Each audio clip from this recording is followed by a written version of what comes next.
Mami Mapao ngasigi marifutara mathoi suba episode asibu mieng tabiriba khwai pumnamakpu danip na taram okcheri ngasi su mahoksa gu puduna lakcheri adomni nga hak pothabada mateng oigedaba paudam kaya ama kari paudam no haibadu thamsage ahanba oina thamzari web series ihulgi mapan amadi tara suba episode bot utkibaki paudam journalist Len Boy haina mingthon ba cookie feature film ama release tawkhibagi paudam na ani subada thamzari Mami Tawan Foundation amani Mayon Society gi Save and Care Project ki Mapao na ahum subada thamsari. Thambal hai na mingthon ba Manipuri feature film amagi yaifa thawni gi Mapao na mari subada thamsari. Manga subada thamsari ba sina education na mai onsilasi hai na mingthon ba Manipuri feature film release tawkhibagi Mapao ni. Hemanta Kumana direction piduna puthokada ba lay same bi hai na mingthon ba film gi yaifa thawni gi Mapao na taruk subada thamsari. Miss Singzu Queen kan kibigi paudam na taret suba mapao oina thamzari. Nipan suba asina imoyni imagi irat thawni gi mapao ni. Sumang lilaning thamkum hai mapung fana loisin kibigi paudam na mapan suba da thamzari. Tara suba amadi aroiba mapao oina thamzari ba asina gan ngai kum hai pangthok kibigi paudam. So viewers, ngasigi ahan ba paudam oina thamzari ba web series ihulgi mapan amadi tara suba episode bot tu utkibagi paudam asi meeting taminasi.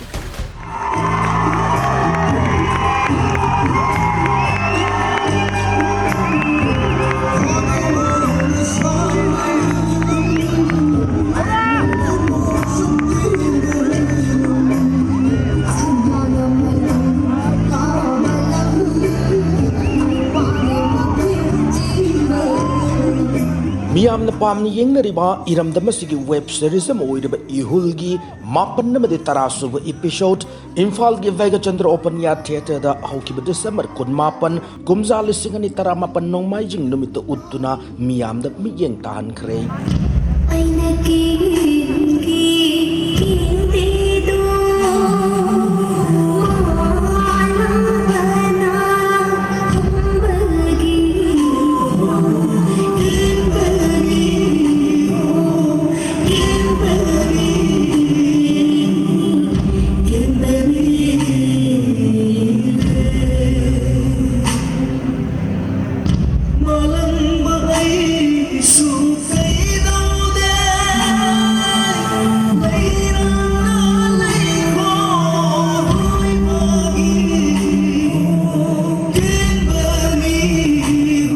Season 1 haibada episode 1 gi 10 fawba hauziki oina puthokre episode 9 amadi 10 miyam da miyeng tan mu thoram madu web series asi puthok na ba hotna bada achau thodang longnari ba miyoi singbu ikai khumna bu utpa thoram maga loina na pangthokibani nangi mang da phami ba nupa se ai ga chela ga ne luhung du gi ngar ga lera bani khanga ba ai na ke dorge bu kai na noi ni tong ai du boy nu ngar ngani khan bra angobe kene ta hai ge ba nang phone pai dro ai di phone pai di leina bu di am pai bani ado number am ta pirakera marak ta pau phone ba nucha amma leirami ai gi thamoi da la chei thibi nang ise sei do luhong ba ise di sak natro sai adudi bani gi luhong ba da kaino sinang birthday si da tai song ba gi birthday Seba, ako'y lali ba siya? So, I want to get nangyagatra. Ako'y na episode 1 dagi 10 pound ako'y season 1 loy doy ni. Season 1 loy basta nga say. Season 2 da yarok ta ba artist mayam slakani. Adagi ako'y bu mateng pangbiba. Ada ako'y da support of mayam so ako'y nga say ihul gi side dagi ako'y na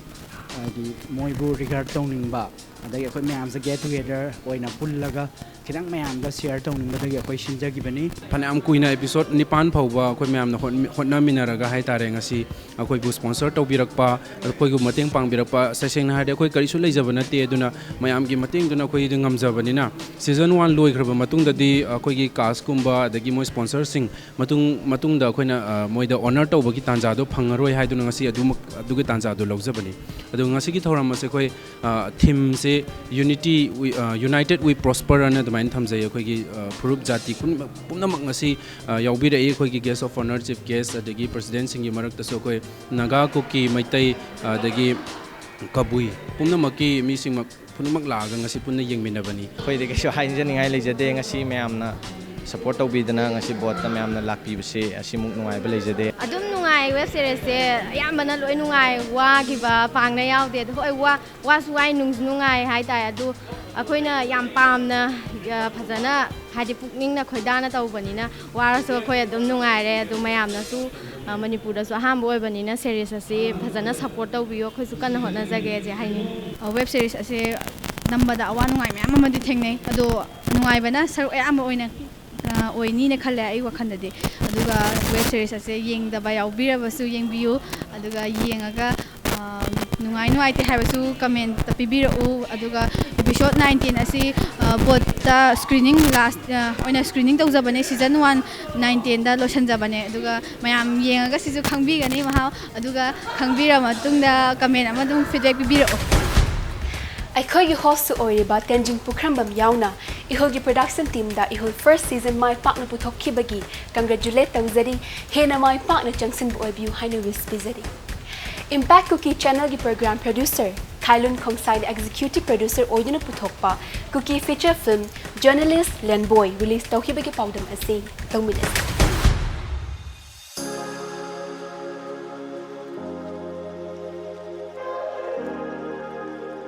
Journalist Lunboy and Mington Makuki feature film Mahoki December Kunda Lodestar Public School Kongsai Veng the release of the Miam the Kudol Tam Kray Hagen Toktangi direction Makada Putok Lebe Kunai Lun the Yumpamoy film Seda Lunboy Kongsai cinematography Saiboy Hoki Bamba the LG Toktangna editor Gitaudang Singh Lonari Impact Cookie Channel ki producer Khailun Khongsaina executive producer amadi NA Lun Kimna producer oidana puthokliba film asida Nyangbak Mawi Ngaite Soson Lun Kim Thangkhan Lan Khongsai Zuli Haukim Zoy Khongsai Gogo Khongsai Nunun Elias Sana Khongsai Henlal Cookie amadi Zone Gozin Tokthangna Maruiba Mamiroi Singoina Saktam Langnari ngasi se khoi journalist lane boy film release tawing nu meeting aduna matam se kuidana ai lead actor siga wari sanami matam du lozarage adu khoi gi actor sida aina hanging bade can you please tell me something about your experience about this film? Hello everyone, this is Soson Lunkim, the main actor in this movie. Since this is my first movie, I face some difficulty. It is a war-based movie. Whether it's good or not, I kindly request everyone to watch the movie. Thank you. In this movie, I face a lot of difficulties because it takes time as well as it takes a lot of efforts. I face a lot of difficulties because I am trying to improve myself as well. It was a great experience for me. Thank you.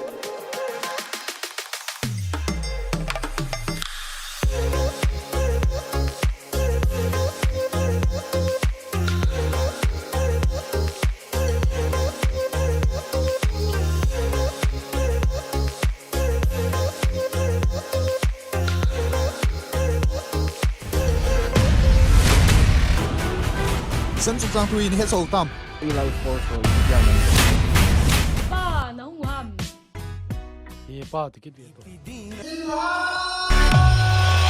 Em boy.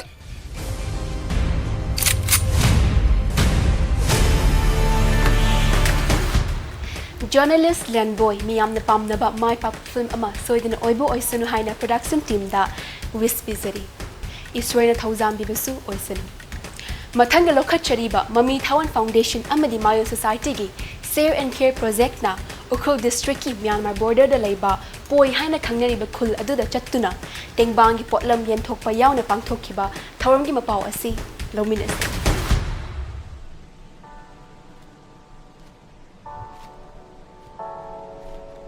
Mami Tawan Foundation amadi Mayon Society ani nakusam na tuna paikat pa share and care gi firol amadi hidak langtak sing miyam na lem na pangan magi thawram mama Imphal da kilometer chama yangkai muk chatlaga laiba Myanmar gi borders oiriba Urkhul district ki Poi village da haukiba kumjalo sing ani taramapan gi December 18 da pangthokre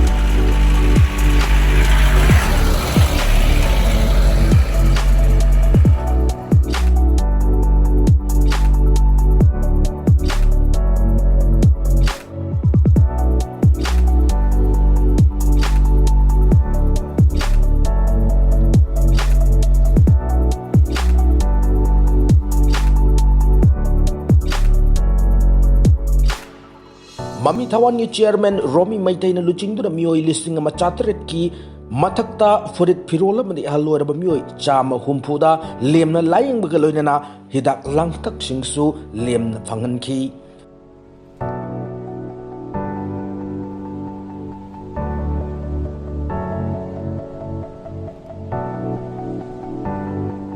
Share and Care hariba project ase pukchel chauraba mioi kya na donator ko firol sing atopa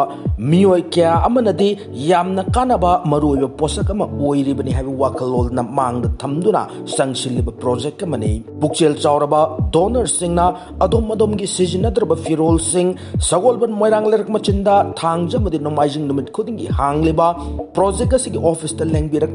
makata na donate tawbiu Mami Tawana ikhunaya sigidamak sinpang jabada mapung phan biu haina foundation gi maikai digi thamlakli Share and Care haina ko bakna project ma tawjabneba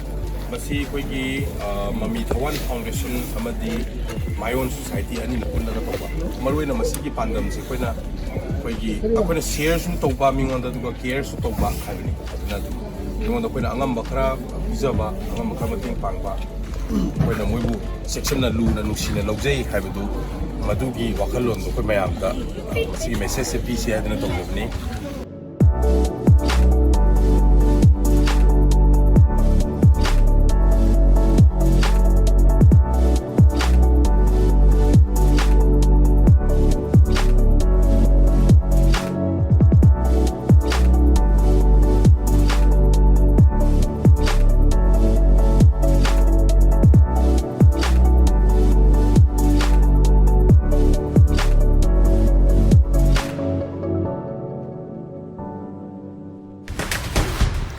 Share and Care haiba project asibu mai pak na bohot na bada individual oina sarup yabi kiba thaudang langbi kiba pumna makpu thagataba ngamjade Mami Thawan amadi mayo society busu thagatchari makata na hena mai pak na changsim biba oisunu haina thamjari makacha thajarak pu oina thambal haina mithon ba naunu puthokadaba Manipuri feature film gi yaifa thoni pangthok kibagi paudam asi lamu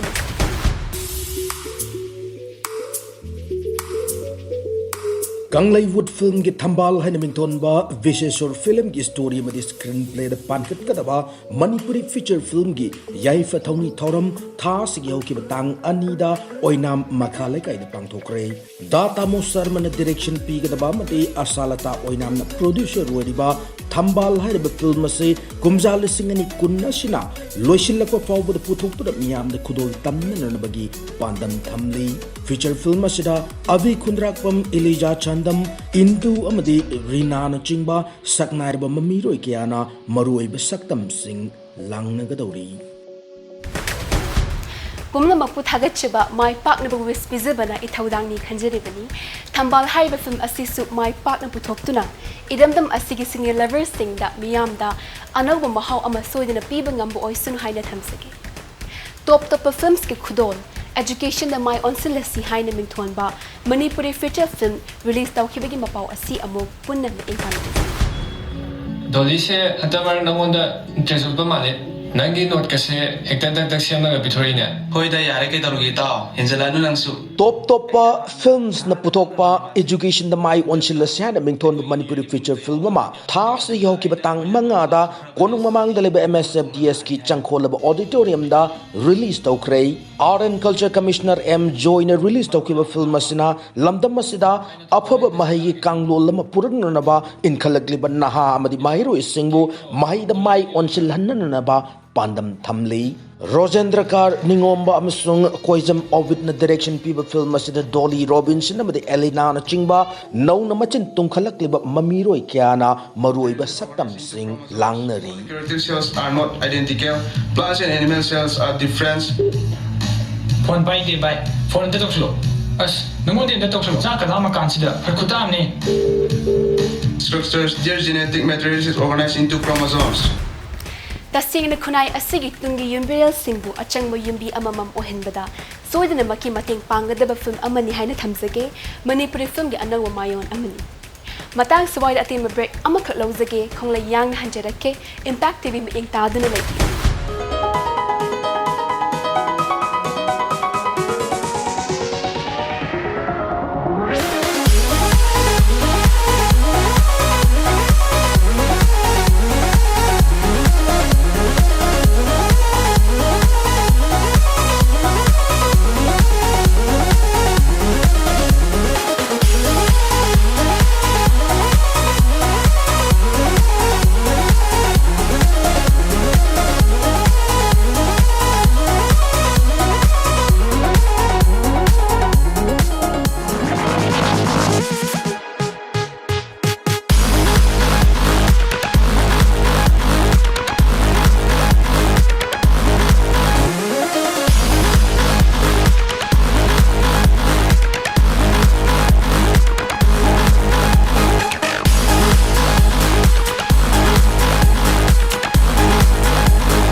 Break ki matung asida mayambu amukta hanna taram no okcheri. Adong na miteng tabiri ba si Impact TV da sandok cheri ba Mami Mapao gi mari futara ma thoirak suba episode ni. Hauzik amuk lay CMD hai na minthon ba miyam na thoi na pamnari ba Hemanta Kuman na lamsing lamtak kada ba Manipuri feature film amagi yaifa thawni thawrang gi pawdam asi lawmin asi.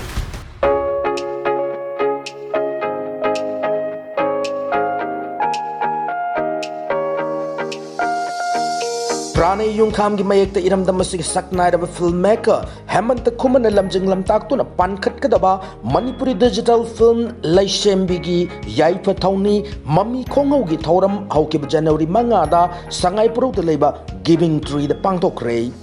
Manipuri film gi lamda anoba mahaw ama piner na big wakalol da putok ka doriba Rose Hijamna producer wariba film asigi yaifa thawni gi thoram da film asida saktam lang doriba Manipuri film gi saknai da mami roy RK Kaiku amadi Bala Hijam yauna cine lovers singna saruk yaki Laisim ngamba laisim bi miyam na pam na ba laisim bi so din makki ohen si haina naw na putoka dori ba film asigi production team da thamzari makata ba Mapao asina Miss Singzu Queen 2020 my partner kan ki bigi pawdam ni pundam ing ta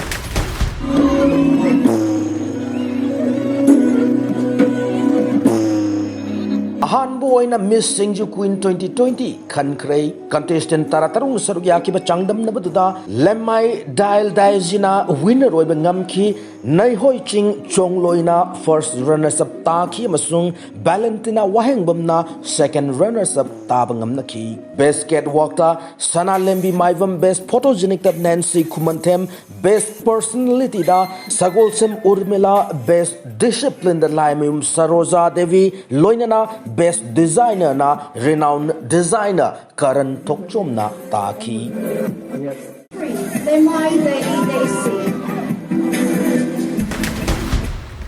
Congratulations to all the beautiful ladies Thoram sinbiri ba miyam da tongan tongan ba singzu gi mahok sing phanghan biki ba organizing committee bu su hainingai leitana thagat pa phongdok cheri lokha cheri mathangda iramdam asida watching gi tarani thoini panba numitta kumja khudingi mahaurol degi hauna pangthoktuna lakliba imoini imagi mafamda ira thoni pangthokna khibegi pangda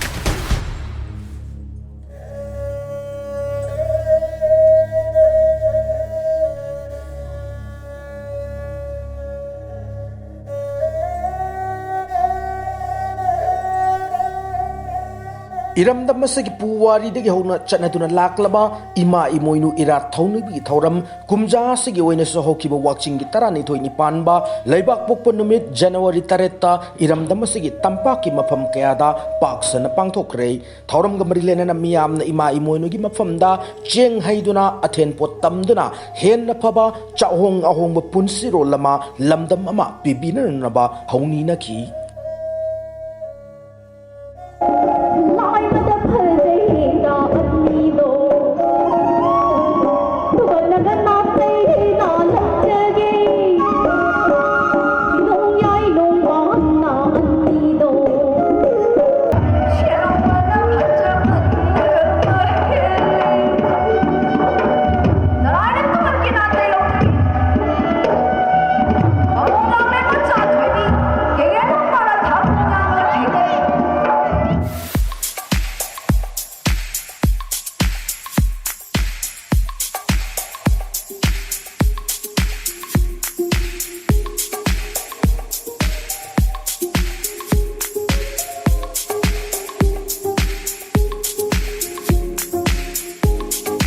ngasi yaifaraba korong numit watching gi trai thoni panba leba pokpa January gi tang tare asi Manipur sinba thungna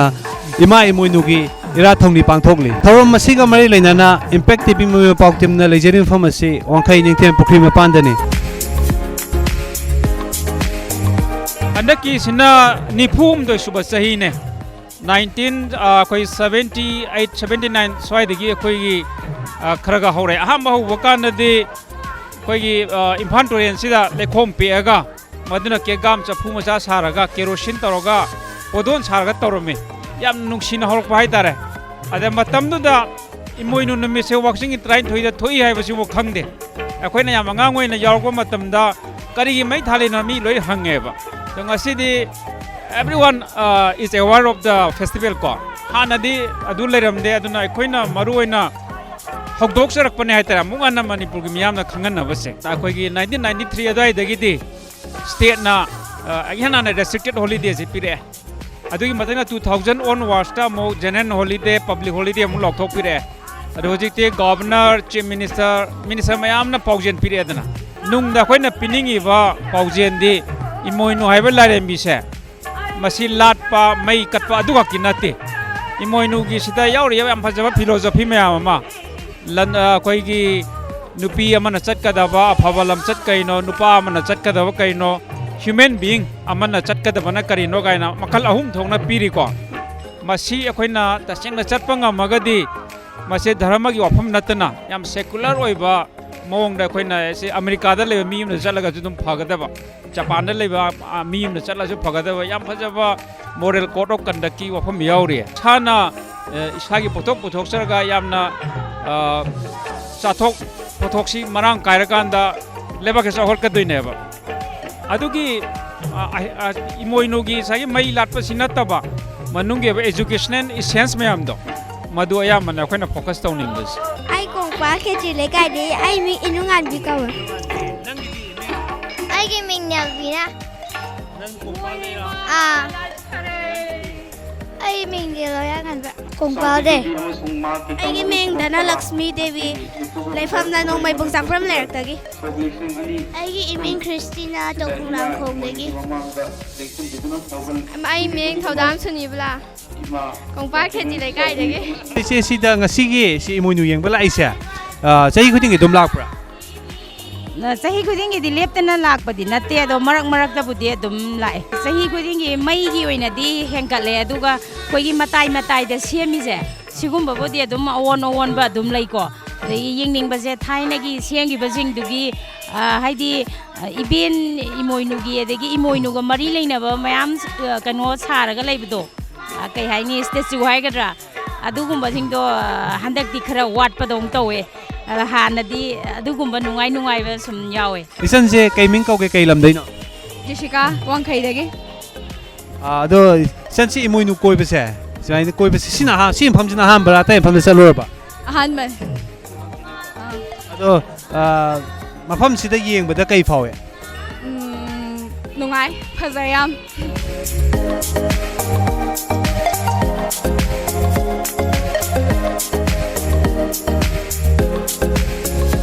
Hojik Mami Mapao team ne yakshan jare mafam ase singyam yu nam kai dani mafam ase da su makhal matel gi nungai ra tholom kya ga loina na ima imoinu gi ira thongni chauna pangthokli mafam ase da kari tholom sim pangthokli haiba do mayam phunna midyang taminarasi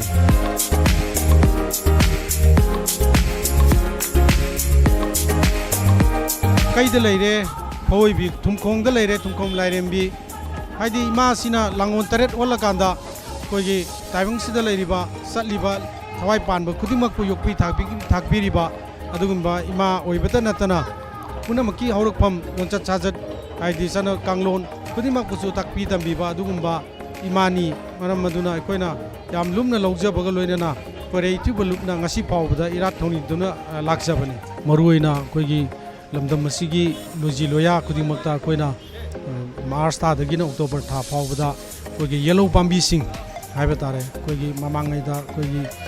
lamdam asida horamba ngasidi maming khak taraga koigi mutkiba pambi sing haiba tare kudamoina koigi ngasi lai haraubada koigi erangboini da sana ba hingi da na saitaraga su hogolei ba ngang sing sina ngasi bawda hairi ba hayasi kamai to no adu khangdabado ngasi koina hairangoi mayok fa nura haina singba kaya ama ngasi pilna kongba maru haina khangnaba laifam len aduda pilgi oiba jaga ama da koi hoji yam kanna hairiba upal sing si preserve to bugi thabu su sathajari loinana hairiba upal sing asi Manipur gi loji loya khudimakta koina paksana thabagi thorum ama su sathajari akoi gi haurak padagi hauna langi lairembi oibada natana akoi gi lamchat sajat yumbalona singba takpi tambiriba adugumba yamna maru oikraba ima ibema imoinu ohong chahongbi haibadi koina ngasimak imoinu irat chabada koina saurbu yumjau ama sajabagi nungyoiba wakalon maramde yumyai ka ko ꯑꯩꯈꯣꯏꯅ ꯀꯥ ꯃꯉꯥꯗꯨꯃꯛ ꯍꯥꯏꯗꯤ ꯆꯞ ꯆꯥꯅ ꯃꯗꯨꯒꯤ ꯀꯩꯅꯣꯃꯛ ꯎꯠꯄ ꯉꯝꯗ꯭ꯔꯒꯁꯨ ꯉꯁꯤ ꯑꯩꯈꯣꯏꯅ ꯁꯥꯖꯔꯦ ꯍꯥꯏꯔꯒ ꯏꯃꯥ ꯀꯥꯗ ꯍꯥꯏꯔꯤꯕ ꯐꯨꯡꯒꯥ ꯂꯥꯏꯔꯨ ꯑꯁꯤ ꯂꯩꯒꯅꯤ ꯑꯗꯨꯒ ꯂꯩꯔꯕ ꯃꯇꯝꯗ ꯊꯥꯏꯅ ꯃꯃꯥꯡꯉꯩꯗ ꯑꯩꯈꯣꯏ ꯑꯍꯜ ꯂꯃꯟꯁꯤꯡꯅ ꯑꯩꯈꯣꯏꯒꯤ ꯃꯆꯥ ꯃꯅꯥꯎꯁꯤꯡ ꯃꯆꯥ ꯃꯁꯨꯁꯤꯡ ꯃꯆꯥ ꯃꯅꯥꯎ ꯑꯣꯏꯕꯁꯤꯡ ꯈꯨꯗꯤꯡꯃꯛꯁꯤ ꯐꯨꯡꯒꯥꯗ ꯀꯣꯏꯅ ꯐꯝꯃꯤꯟꯅꯔꯦ ꯍꯥꯏꯔꯒ ꯆꯠꯅ ꯂꯣꯟꯆꯠ ꯇꯥꯛꯄꯤꯔꯛꯄ ꯍꯥꯏꯗꯤ ꯃꯥꯡꯁꯣꯛ ꯐꯝꯃꯦꯜ ꯑꯗꯒꯤ ꯁꯨꯃꯥꯡ ꯃꯊꯧ ꯄꯨꯡ ꯍꯧꯁꯨ ꯈꯣꯡ ꯀꯥꯏꯅ ꯍꯥꯏꯔꯤꯕ ꯑꯗꯨꯒꯨꯝꯕ ꯂꯩꯔꯝꯕ ꯃꯌꯥꯝꯁꯤꯡ ꯑꯗꯨ ꯇꯥꯛꯑꯒ ꯑꯩꯈꯣꯏꯒꯤ ꯆꯠꯅ ꯂꯣꯟꯆꯠꯁꯤꯡꯁꯤ ꯇꯝꯕꯤꯔꯛꯄ ꯈ꯭ꯋꯥꯏꯗꯒꯤ ꯃꯔꯨꯑꯣꯏꯕ ꯑꯩꯈꯣꯏꯒꯤ ꯂꯟꯒꯤ ꯂꯥꯏꯔꯦꯝꯕꯤꯁꯨ ꯑꯣꯏꯔꯤꯕ ꯄꯨꯝꯅꯃꯛꯄꯨ ꯌꯣꯛꯄꯤ ꯊꯥꯛꯄꯤꯔꯤꯕ ꯂꯥꯏꯔꯦꯝꯕꯤꯅꯤ ꯍꯥꯏꯅ ꯂꯧꯖꯔꯒ ꯄꯨꯝꯅꯃꯛꯅ ꯏꯃꯥꯒꯤ ꯃꯐꯝꯗ ꯑꯩꯈꯣꯏ ꯄꯨꯟꯅ ꯇꯪꯗꯨ ꯂꯩꯇꯥꯕ ꯏꯪ ꯆꯤꯛꯅ ꯑꯩꯈꯣꯏ ꯌꯥꯏꯐ ꯅꯨꯡꯉꯥꯏꯅ ꯄꯥꯟꯕ ꯏꯔꯝꯗꯝ ꯑꯃ ꯑꯣꯏꯅꯕꯒꯤꯗꯃꯛꯇ ꯑꯩꯈꯣꯏ ꯄꯨꯟꯅ ꯊꯧꯅꯤꯃꯤꯟꯅꯁꯤ ꯍꯥꯏꯕ ꯄꯥꯎꯖꯦꯜ ꯑꯁꯤ ꯄꯤꯖꯔꯤ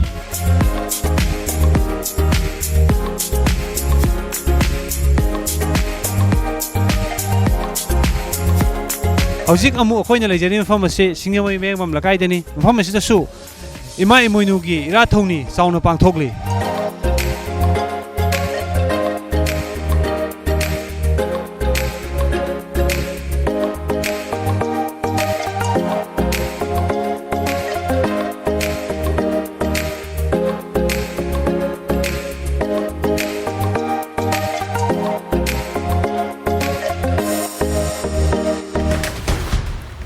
이름담기 동안 마pham kayada ima imoinu ira thawni numit asiga mari leinana ira thawni pangthokpikiba thawram sinbikiba pumnamak pu thagachari ima ibe mana soidina makki tangdu laitaba chakhonga hongba lamdam ama pinabiba oisanu haina thamjari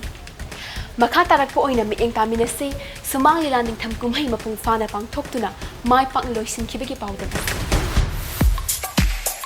Tarataruk suba sumang lila ningtham kumhai hauki December kun mathoi kumja listing ani taramapandagi hauduna January taret kumja listing ani kun phauba numit taranipani chumna chathaduna mapung fana loisin krei Works Minister T.S. Bishojit Art and Culture Minister L. Jayant Kumar amadi Padma Shri Nabaware Payauna saruk yaduna pangthokiba kumai loisin bagi thoram aduda chief guest ki warol pireduna Minister Bishojit na festival sinbada sumang lila council na thengnariba awaba kaya koknanaba mathang sahidagi lupa lakh kunthradagi tadana phanganba yaba thaurang paikhatlagani haibu wafam lauthoki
Iramnam asibu malemda saktakpada tonganba fida ama kalliba sumang kumhai sumang lilani haina thamjage ningtham kumhai sinbiriba state sumang lila council busu hainingai leitana thagachari saru yabi khiba sumang lila pumna mak mai pakpu oibi mathana lokhachari ngasigi arodba mapau oina thamjariba iramdam asigi yelhau phurup kabui phurup ki gan ngai kumhai tongan mafum kayada harauta yamna pangthok naribagi pawda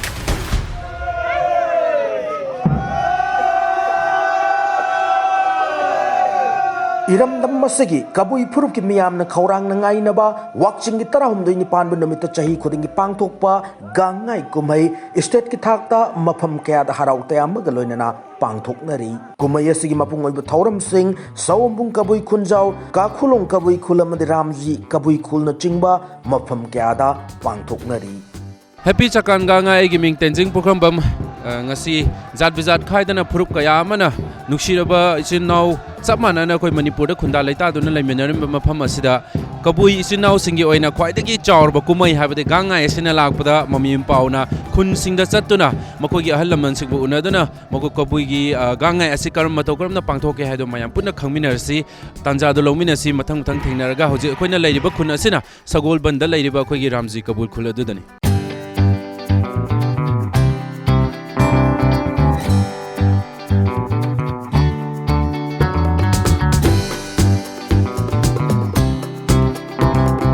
aina hojik mayam ga thengna hanjagadoriba aduguma misak ase khoi ramji khulgi ikai khumnabda matik charaba dum khulak pa mane sakan gangai haibasi kabui khoi kabui jati gi hana jelenglong haina haibasi hai adubu sengna hajarabada khoi gi jelenglong kangbo sida so khoi gi custom jatpa sataba haibable aduna khoi gi hojisi kabui jati gi khoi se gangai pangthoi basi indigenous people ni khoina ipai pugi Lining Laisol Satpa Adumba Kunganguna Sakan Gangai si Ayamat Pangtoi Kumai asi Ihana Mada Akoigi Sahi si Mamang Sahi si Manungda Lai Hidriba Sasing Isusing Imai Passing Oiba Makoigi Sohan Palon Tawi Makoigi Ayamba Function Mayamja Losilam Matungda Ngasina Seng Sengba Akoi Hingiba Kangbu Haibatai Sai Bakang Pan Asina Kumai si Tawuni Lorok si Loiraba Matungda Good Harvest or Matungda Sujiti mayam si isorgi mapandagi singma mayam si phange akoi pothok mayam phange aduna hojik si isorgi mamingda harauba tayam si utsi haina gangai si pangthokpani mayam punna hingminaba nungsi sanana amagi nattabida kumai nattabida aduna mayam si lakperaga gangai si loina mak laaga harau minaraga amato oyo wakholondu puthongai oisi haibasi akoi nongi pandamni Kuni hojik leiriba khun asigi maming na khoi ragailong gi manung dani khoi gi ahan mayam gi tinpham khoi pakhang mayam gi tinpham pakhang phanana khangnai na mai haibire duga khoi gi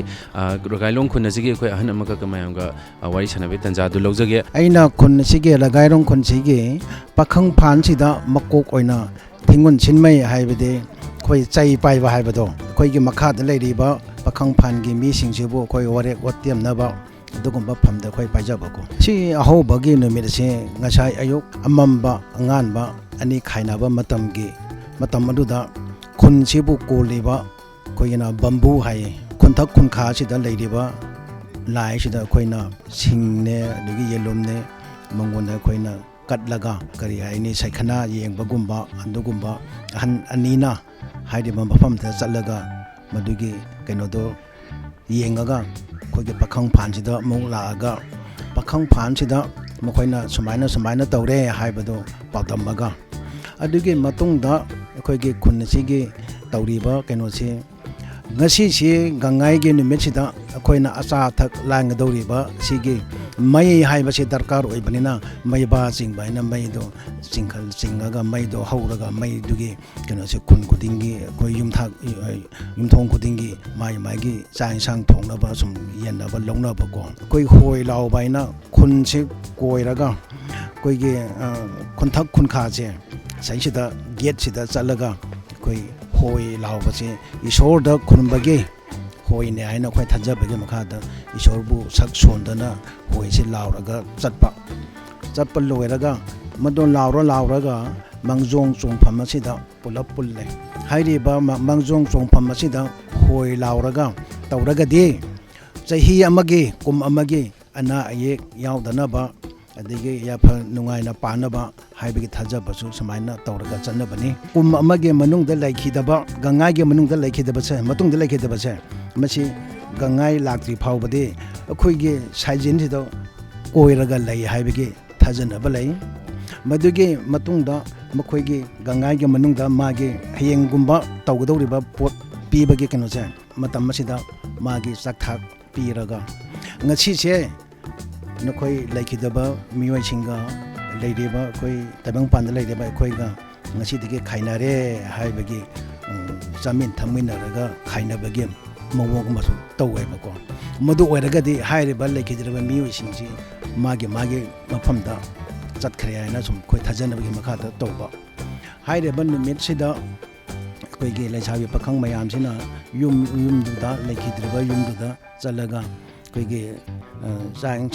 ꯆꯥꯛꯇꯤ ꯌꯥꯎꯗ꯭ꯔꯦ ꯏꯟꯁꯥꯡ ꯈꯤꯇꯪ ꯇꯪꯉꯒ ꯑꯗꯒꯤ ꯍꯩ ꯔꯥ ꯈꯔ ꯇꯧꯔꯒ ꯃꯌꯥꯝꯒꯤ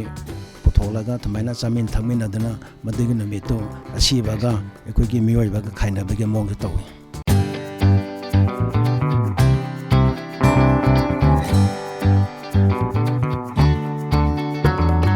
ꯑꯩꯈꯣꯏꯅ ꯍꯧꯖꯤꯛ ꯂꯩꯔꯤꯕ ꯃꯐꯝ ꯑꯁꯤꯅ ꯇꯨꯅ ꯂꯨꯆꯨ ꯑꯩꯈꯣꯏ ꯔꯒꯥꯏꯂꯣꯡꯒꯤ ꯈꯨꯟꯗꯨꯗꯅꯤ ꯑꯗꯨ ꯅꯨꯄꯤ ꯐꯥꯟꯒꯤ ꯃꯣꯏꯒꯤ ꯅꯨꯄꯤꯒꯤ ꯃꯌꯥꯝ ꯄꯨꯜꯂꯒ ꯋꯥ ꯇꯥꯟꯅꯐꯝ ꯍꯥꯏꯇꯥꯔꯦꯀꯣ ꯑꯗꯨꯒꯨꯝꯕ ꯃꯐꯝ ꯑꯃꯅꯤ ꯒꯥꯟꯃꯩꯂꯨ ꯑꯔꯨꯅꯥ ꯆꯪꯉꯦ ꯔꯦꯝꯔꯩꯂꯨ ꯀꯩꯊꯥꯏꯂꯨ ꯑꯩꯈꯣꯏꯒꯤ ꯅꯨꯄꯤ ꯐꯥꯟꯁꯤꯒꯤ ꯒꯥꯡꯉꯥꯏꯁꯤꯗ ꯂꯧꯔꯤꯕ ꯊꯧꯁꯦ ꯅꯨꯄꯤꯁꯤꯡꯁꯤꯅ ꯂꯧꯔꯤꯕ ꯃꯣꯏꯒꯤ ꯗ꯭ꯌꯨꯇꯤꯁꯦ ꯀꯔꯤ ꯀꯔꯤ ꯇꯧꯒꯦ ꯑꯩꯈꯣꯏꯒꯤ ꯂꯨꯆꯨ ꯍꯥꯏꯕꯒꯤ ꯀꯦꯟꯇꯣꯟꯃꯦꯟ ꯍꯥꯏꯕ ꯇꯥꯔꯦꯀꯣ ꯗꯤꯁ ꯏꯁ ꯑ ꯀꯥꯏꯟ ꯑꯣꯐ ꯀꯦꯟꯇꯣꯟꯃꯦꯟ ꯑꯃ ꯑꯣꯏꯌꯦ ꯑꯗꯨꯒ ꯑꯁꯤꯁꯦ ꯑꯩꯈꯣꯏꯁꯦ ꯏꯟꯁꯇꯤꯇ꯭ꯌꯨꯁꯟ ꯑꯃꯒꯨꯝꯕꯅꯦ ꯂꯥꯏꯛ ꯏꯃꯥ ꯏꯄꯥꯅ ꯌꯨꯝꯗ ꯋꯥꯔꯛ ꯋꯥꯇꯦꯝꯕ ꯋꯥꯠꯄ ꯑꯣꯏꯔꯝꯕꯁꯨ ꯂꯩꯁꯥꯕꯤ ꯐꯥꯟꯁꯤꯅ ꯂꯩꯁꯥꯕꯤ ꯃꯀꯣꯛ ꯑꯣꯏꯅ ꯂꯩꯌꯦ ꯑꯗꯨ ꯃꯌꯥꯝꯗꯨꯅ ꯂꯥꯛꯑꯒ ꯃꯣꯏꯒꯤ ꯂꯦꯚꯦꯜ ꯀꯣ ꯂꯩꯁꯥ ꯐꯥꯟ ꯀꯥꯕꯒꯤ ꯃꯣꯏꯒꯤ ꯁ꯭ꯇꯦꯖ ꯂꯩꯌꯦ ꯑꯗꯨ ꯃꯇꯨꯡꯗ ꯑꯩꯈꯣꯏꯅ ꯑꯦꯛꯆꯨꯋꯦꯂꯤ ꯑꯩꯈꯣꯏꯅ ꯑꯦꯖꯨꯀꯦꯁꯟ ꯄꯤꯗꯦ ꯍꯥꯏꯕ ꯋꯥ ꯈꯛꯇꯅꯦꯕꯀꯣ ꯔꯨꯜꯁ ꯔꯦꯒꯨꯂꯦꯁꯟꯁ ꯔꯦꯁꯄꯦꯛ ꯗꯤꯁꯤꯄ꯭ꯂꯤꯟꯁꯦ ꯑꯗꯨꯝ ꯑꯩꯈꯣꯏꯅ ꯇ꯭ꯔꯦꯟ ꯇꯧꯕ ꯍꯥꯏꯕ ꯇꯥꯔꯦ ꯑꯩꯈꯣꯏꯅ ꯂꯩꯁꯥꯕꯤ ꯃꯌꯥꯝꯁꯤꯅ ꯂꯩꯁꯥ ꯄꯥꯈꯪ ꯆꯠꯂꯒ ꯌꯨꯝꯗ ꯆꯠꯂꯒ ꯕ꯭ꯂꯦꯁꯤꯡ ꯁꯣꯟꯃꯩ ꯍꯥꯏꯅꯀೋ ꯑꯁꯨꯃꯥꯏꯅ ꯁꯣꯟꯁꯦ ꯑꯩꯈꯣꯏꯅ ꯄꯤꯔꯛꯄ ꯃꯇꯝꯗ ꯑꯩꯈꯣꯏꯅ ꯕ꯭ꯂꯦꯁꯤꯡ ꯍꯥꯏꯕ ꯇꯥꯔꯦ ꯑꯁꯤ ꯄꯤꯕꯗ ꯃꯈꯣꯏꯒꯤ ꯏꯃꯨꯡꯗ ꯑꯣꯏꯔꯕꯁꯨꯀꯣ ꯑꯦꯅꯤ ꯍꯥꯎꯁ ꯑꯦꯚ꯭ꯔꯤ ꯍꯥꯎꯁ ꯍꯣꯜꯗ ꯑꯩꯈꯣꯏꯅ ꯁꯤ ꯄꯤꯕ ꯃꯇꯝꯗ ꯃꯈꯣꯏꯒꯤꯁꯦ ꯒꯨꯗ ꯋꯤꯜ ꯑꯃ ꯂꯥꯛꯄ ꯐꯕ ꯑꯃ ꯑꯣꯏꯖꯕ ꯑꯁꯤ ꯕꯤꯂꯤꯞ ꯑꯣꯏꯌꯦ ꯒꯥꯡꯉꯥꯏꯒꯤ ꯈ꯭ꯋꯥꯏꯗꯒꯤ ꯅꯨꯡꯉꯥꯏꯕ ꯃꯣꯃꯦꯟꯁꯦ ꯀꯔꯤꯅꯣ ꯅꯞꯆꯟ ꯀꯔꯝꯕꯅꯣ ꯑꯗꯨꯅ ꯂꯥꯁ ꯗꯦꯗꯤ ꯗꯦꯠ 5 daysꯗ ꯂꯥꯁ ꯗꯦꯖ ꯑꯣꯏꯕꯅꯤꯅ ꯑꯩꯈꯣꯏꯗꯤ ꯌꯥꯝꯅ ꯍꯔꯥꯎꯋꯦ ꯂꯣꯏꯁꯨ ꯂꯣꯏꯔꯅꯤ ꯍꯥꯏꯕꯒꯤ ꯊꯕꯛ ꯃꯌꯥꯝ ꯇꯧꯍꯜꯂꯒ ꯂꯥꯁ ꯗꯦꯗꯨꯗ ꯉꯁꯤꯗꯩꯗꯤ ꯀꯩꯝꯇ ꯇꯧꯔꯔꯣꯏ ꯍꯥꯏꯕ ꯍꯔꯥꯎꯏꯔꯥ ꯅꯠꯇ꯭ꯔꯒꯅ ꯖꯒꯣꯏ ꯁꯥꯕ ꯈꯣꯠꯄ ꯀꯔꯤ ꯏꯚꯦꯟꯠ ꯂꯩꯒꯦ ꯑꯗꯨ ꯂꯥꯁ ꯗꯦꯗ ꯑꯗꯨ ꯈꯛꯇꯪ ꯅꯠꯇꯦ ꯐꯤ ꯍꯥꯏꯕ ꯄꯥꯈꯪꯒ ꯂꯩꯁꯥꯕꯤ ꯑꯗꯨꯒꯤ ꯄꯥꯈꯪ ꯐꯥꯟꯒ ꯂꯩꯁꯥꯕꯤ ꯑꯗꯨꯗꯤ ꯂꯥꯁ ꯗꯦꯁꯤꯅꯦꯕ ꯉꯥꯏꯔꯤꯁꯦ ꯑꯗꯨꯗꯤꯀꯣ ꯊꯕꯛ ꯐꯖꯅ ꯁꯨꯗꯣꯛꯑꯒ ꯃꯌꯥꯝꯒꯤ ꯗ꯭ꯌꯨꯇꯤꯗꯨ ꯇꯧꯔ ꯂꯥꯁ ꯗꯦꯗ ꯐꯤ ꯍꯥꯏꯕ ꯑꯗꯣ ꯖꯒꯣꯏ ꯁꯥꯕꯗꯤ ꯌꯥꯎꯗꯣꯏꯔꯥ ꯍꯣꯏ ꯌꯥꯎꯅꯤ ꯖꯒꯣꯏ ꯁꯥꯕꯁꯤꯅ ꯀꯔꯝꯕ ꯗꯦꯗꯅꯣ ꯀꯔꯝꯕ ꯗꯦꯗ ꯖꯒꯣꯏ ꯁꯥꯒꯦ ꯊꯥꯔꯠ ꯗꯦ ꯂꯩꯁꯥ ꯄꯥꯈꯪ ꯄꯨꯂꯞ ꯄꯨꯟꯅ ꯄ꯭ꯔꯦꯛꯇꯤꯁꯀꯨꯝꯕꯗꯤ ꯇꯧꯕ꯭ꯔꯥ ꯀꯃꯥꯏꯅ ꯇꯧꯒꯦ ꯍꯣꯏ ꯄ꯭ꯔꯦꯛꯇꯤꯁꯀꯨꯝꯕ ꯇꯧꯔꯦ ꯏꯁꯥ ꯌꯥꯎꯗꯣꯏꯔꯥ ꯑꯧ ꯔꯦꯗꯤ ꯂꯩꯔꯕ ꯍꯧꯖꯤꯛ ꯄꯨꯔꯥ ꯔꯦꯗꯤꯗꯅꯦ ꯍꯧꯖꯤꯛ ꯗꯦꯃꯣ ꯑꯝꯇꯪ ꯇꯧꯊꯣꯛꯁꯦ ꯍꯥꯏꯕ꯭ꯔꯣ ꯐꯥꯒꯤ ꯇꯧꯅꯤ ꯀꯕꯨꯏ ꯖꯥꯇꯤ ꯂꯩꯔꯤꯕ ꯏꯆꯤꯜ ꯏꯅꯥꯎꯁꯤꯡꯗꯒꯤ ꯑꯩꯈꯣꯏꯒꯤ ꯃꯅꯤꯄꯨꯔ ꯄꯨꯝꯕꯗ ꯂꯩꯔꯤꯕ ꯃꯤꯌꯥꯝ ꯈꯨꯗꯤꯡꯃꯛꯇ ꯄꯤꯅꯤꯡꯕ ꯃꯦꯁꯦꯖ ꯑꯃꯈꯛꯇꯪ ꯄꯤꯕꯤꯔꯝꯃꯨ ꯃꯅꯤꯄꯨꯔꯁꯦ ꯀꯝꯃ꯭ꯌꯨꯅꯤꯇꯤꯁꯦ ꯃꯌꯥꯝ ꯂꯩꯌꯦ ꯑꯗꯨꯕꯨ ꯑꯩꯈꯣꯏꯗꯤ ꯀꯝꯃ꯭ꯌꯨꯅꯤꯇꯤ ꯇꯣꯉꯥꯟꯅꯦ ꯍꯥꯏꯔꯁꯨ ꯋꯤ ꯑꯥꯔ ꯋꯥꯟ ꯀꯣ ꯑꯗꯨꯒ ꯑꯁꯤ ꯒꯥꯟꯉꯥꯏꯁꯤꯅ ꯁꯦꯂꯦꯕ꯭ꯔꯦꯁꯟ ꯇꯧꯕꯁꯦ ꯑꯩꯈꯣꯏꯁꯦ we R one and I want to spread deep peace and prosperities among us aduga mayamse we all are brothers and sisters hainako and then I wish you all a very happy chakan gangai akoina ngasi gangai matamsil akpasida akoi gangai se akoi just festival khakta nate akoi gi good harvest amagi matung inna every day khudimakta makoi gi numit khudimak ki thau leiri aduduga akoi gi hana akoi gi lairam len sida laikhidraba akoi gi ipai pu singda mine offering piba second day da aduga third day da na laisa pakhang mayam pullaga dumaina duty to makhal numit khudimak ki dumaina duty lai hana mayamna su khangbire aduga mayam punna su handaki gangai isina lakpa matamsida akoi gi ahal laman sing iche singna pibirba message sing su chapchana loksinjaraga akoi punna nunga yai phaba anoba chahi 2020 ama oiminasi haiba paujen siga loinana ngasi gi camera person naw chaga loinana host tenjing program na mayambu taramna upugulo amukhana kono khurumjari happy chakan gangai Irecha singi marakta kabui furuk ki ichil inaw ahal laman puna maki mafamda Mami Mapao gi team gi maikai dagisu gang ngai ga mari leinana yaifa pausel pizari tangdu laitaba amaga nungsinaba kumhai asina pinabibo oisanu. Ladies and gentlemen, now it's time to wind up today's episode. Mathang episode anang Mapao kya amaga na amuk lakchige. Mitkup adu faw badangi oina pumna maktagi kaina bagi yathang adalozage. Adu makpo aikha channel asibu YouTube ta subscribe ta biduna adongi pautak semdok haning ba amadi wakhalona chingmasing comment oina thambiram bari sodina makki kaubiganu. Have a great time. Bye.